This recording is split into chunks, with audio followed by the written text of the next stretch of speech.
Comment mieux vivre dans le monde malgré les tensions? Ah ça, c'est Une une grande qualité de vie, au quotidien, je dirais, hein. Une C'est hygiène de vraiment une vie, hygiène de vie au j'imagine. quotidien. Je pense déjà qu'il faut essayer au maximum, pour ma part, de décrocher du mental. Je pense qu'on est beaucoup dans la tête, dans les obligations, dans les inquiétudes, on est beaucoup dans le contrôle et je pense qu'effectivement, il faut revenir à plus de sérénité, plus de lâcher prise. Alors c'est compliqué avec les obligations et avec le monde tel qu'il est, parce que c'est quelque chose auquel on est quand même confronté, mais moi, je pense qu'il faut justement revenir à se simplifier la vie au maximum. Parce que moi, ce que je vois beaucoup, c'est des personnes qui se compliquent la vie, soit qui se posent trop de questions, soit qui se donnent trop d'obligations, soit qui veulent absolument atteindre des buts qui sont vraiment beaucoup trop compliqués à atteindre. Donc des fois, c'est juste simplifiez-vous la vie et si tout n'est pas parfait, c'est ok. On n'est pas obligé de cuisiner tous les jours, on n'est pas obligé d'avoir le dernier téléphone à la mode pour être bien, on n'est pas obligé de partir en vacances tous les ans pour être heureux. Tout ça, c'est que des apparences, en fait. Voilà, je dirais que c'est un petit peu les illusions qu'on... Il y a des illusions qu'on peut avoir, de dire ça va m'apporter plus de légèreté, mais vivre simplement au quotidien, aller se promener en pleine nature et renouer contact avec soi. Ouais, je crois que la Et prendre nature, de c'est la vraiment distance. le plus important. Ouais, prendre de la distance avec ce monde très, très en tension et Puis le revenir moment à présent. soi, ouais, c'est important, ouais. Parce que moi, j'entendais vraiment par rapport aux événements mondiaux, en fait, effectivement, si on se Ouais. met à suivre l'actualité, comment effectivement vivre Mmh. le plus sereinement possible malgré tout ce qui se passe. Éteindre la télé. Ouais, ouais, je pense que... Parce qu'à un moment, il faut aussi accepter, est-ce qu'on peut faire quelque chose physiquement, sur le plan matériel ou pas? Si oui, plutôt que de regarder la télé, de partager des trucs sur les réseaux sociaux, il vaut mieux aller s'engager dans quelque chose, aller s'engager dans une ONG, poser des actions, faire quelque chose de concret. Si c'est pas dans notre mission de vie, et c'est très ok aussi, parce que tout le monde n'a pas cette mission de vie-là, mais c'est de se dire, en fait, qu'est-ce que je peux faire de plus utile? Et souvent, ça va être de maintenir de bonnes vibrations, ça va être de créer le nouveau monde dont tu nous parles. Et donc, qu'est-ce que je peux faire pour créer ce que je veux voir, en fait, et que tout ça n'ait plus de place? Donc, c'est nous de prendre soin de nos énergies, de faire en sorte d'être dans les énergies les plus hautes possibles, avec le plus de joie possible, et de se dire, mais qu'est-ce que je peux créer, moi, à mon échelle? Qu'est-ce que j'ai envie de faire? Est-ce que j'ai envie de créer un potager? Est-ce que j'ai envie, peut-être, d'aider les gens dans mon village? Ou de rien faire aussi, des fois. Ou de rien faire, de prendre soin de soi, d'aller en nature, en fait. Des fois, ça va être juste ça, hein. Ça C'est va être ça. de se dire à un moment donné, mais en fait, je vais arrêter d'essayer de chercher à faire quelque chose. Je vais juste vivre moi simplement. Je vais arrêter, rayonner. en fait, et je vais juste essayer d'être heureux au maximum et d'essayer de trouver ce qui peut mettre un sourire sur mon visage, en fait, tout simplement, et dans mon cœur, et de faire ce que je peux déjà avec ma famille, de faire déjà ce que je peux avec moi-même, juste des fois. Oui, de pas se noyer, en fait, par les Ouais. actualités, d'être dans le déni de ce qui se passe autour de nous et en nous, et que ça commence toujours par nous, parce qu'en fait, tout ce qu'on voit dans le monde, c'est une réflexion de ce qu'on porte, nous, en nous. Donc, si chaque personne déjà travaille sur sa guerre intérieure, entre guillemets, tous ces conflits intérieurs, il y a beaucoup de choses dans le monde qui vont s'améliorer juste parce que il y a un effet domino au niveau énergétique. Et des fois, pour certaines personnes, ça va être aussi l'art. Il y a pas un seul chemin, il y a pas une seule façon de faire, et de trouver pour chaque personne qu'est-ce que ça représente. Et des fois, ça va être aussi la connexion avec la nature, de revenir à l'essentiel, de revenir à Puis à ce qui est après, important. il y a une crise qui est là et qui va servir justement à faire que ces changements perdurent, quoi.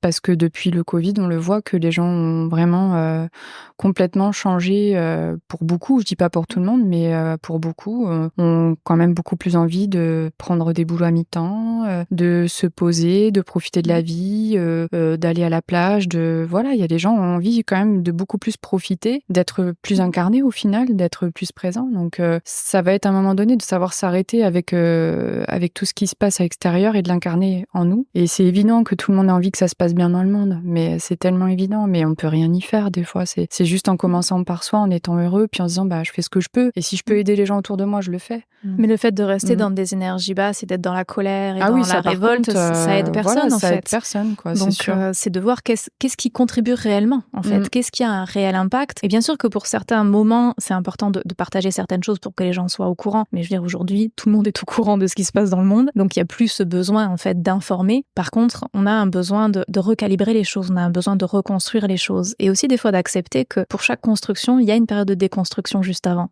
Et les anciens le savaient, et on a tout un tas de dieux et de déesses qui sont autant les dieux et les déesses de la déconstruction que de la construction. Donc des fois aussi, c'est d'avoir de la paix là-dedans et de se dire, moi, en fait, quelle est ma prochaine étape? Qu'est-ce que l'univers attend de moi, entre guillemets? Qu'est-ce que mon âme aspire à faire, à créer, à être, et de suivre ça sans culpabilité, sans jugement non plus, ni de soi ni de l'autre, et de se dire, en fait, peu importe ce qui se passe dans le monde, moi, aujourd'hui, qu'est-ce qui est là pour moi?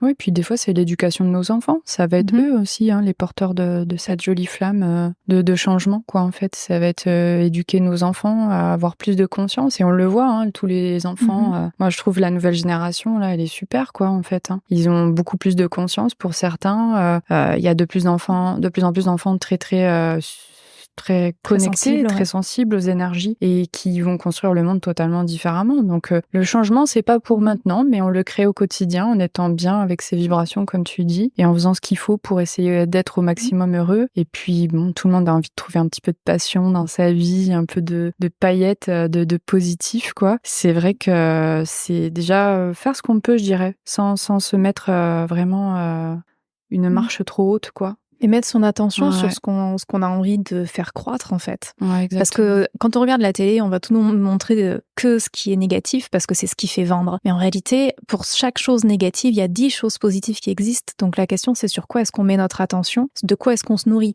Et ça, je pense que c'est aussi important. À un moment, le fait de nourrir du drame et tout ça, ça crée une addiction, et ça aide personne, en fait. Le fait de regarder les infos, ça change rien. Donc, une fois qu'on est au courant, et on peut aller regarder sur Internet en 5 minutes et passer à autre chose, ça veut pas dire qu'on est dans le déni, ça veut pas dire qu'on n'est pas touché par ça, mais à un moment, c'est qu'est-ce qu'on fait qui est utile, en réalité. Ouais. Mais c'est notre manière de consommer qui va faire changer les choses. Si on peut pas amener notre pierre à l'édifice directement aux personnes qui sont dans des situations complexes, ça va être de qu'est-ce que je peux faire moi dans mon quotidien, changer ma manière de consommer. Où est-ce que je mets mon argent? C'est le bulletin de vote qui est le plus efficace. Je crois que c'est hyper important de consommer autrement, et puis d'essayer justement de mettre son intention là où c'est important. Ouais. Oui, d'encourager les entreprises, d'encourager les créateurs, d'encourager ce qu'on a envie d'encourager, en fait. Parce que si on continue de valider et de financer, en fait, certaines choses, on va pas changer grand-chose. Par contre, si on met cet argent-là ailleurs, sur ce en quoi on croit, c'est comme ça aussi qu'on crée le nouveau monde.